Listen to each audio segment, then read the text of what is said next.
जिस बांग्लादेश ने भारत की सीमा सुरक्षा पर सवाल उठाए, पश्चिम बंगाल से लेकर पूर्वोत्तर तक बॉर्डर पर फेंसिंग लगाने से बांग्लादेश भारत को रोकता रहा, वही बांग्लादेश अब म्यांमार सीमा पर कटीले तारों की बाड़ लगाने जा रहा है।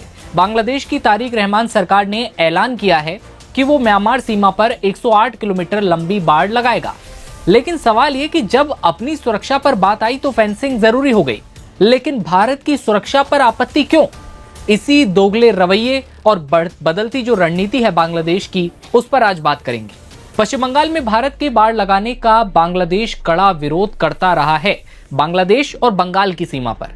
इसकी वजह से पश्चिम बंगाल से लेकर असम तक सीमा पर कई बार झड़प हुई। लेकिन अब बांग्लादेश सरकार ने एक ऐसा फैसला लिया है जिसके बाद उसका दोगलापन पूरी दुनिया के सामने उजागर हो चुका है। ऐलान हुआ है कि वो 271 किलोमीटर की सीमा पर 108 किलोमीटर के इलाके में कटीले तारों की बाड़ लगाएगा।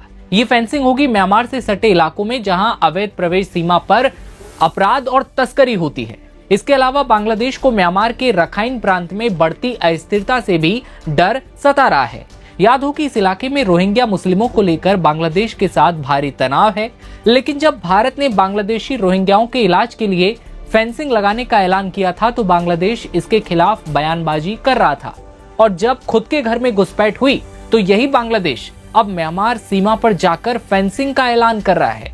जापानी अखबार निक्केई एशिया की रिपोर्ट के मुताबिक बांग्लादेश पहली बार अपने पड़ोसी देशों से लगती सीमा पर बाड़ लगाने जा रहा है। अब तक बांग्लादेश ने भारतीय सीमा पर बाड़ नहीं लगाई है। रिपोर्ट्स ये कहती हैं कि बांग्लादेश म्यांमार में अराकान आर्मी से सुरक्षा खतरे को देखते हुए सीमा पर बाड़ लगाने जा रहा है। अराकान आर्मी ने रखाइन प्रांत पर अपनी पकड़ को बहुत मजबूत कर लिया है और इससे बड़ी संख्या में जो रोहिंग्या हैं, जो शरणार्थी हैं, हथियार और ड्रग्स की तस्करी है, वो लगातार बढ़ने का खतरा बांग्लादेश में है। और यही खौफ अब तारिक रहमान को सता रहा है। सीमा पर सुरक्षा हालात खराब हैं।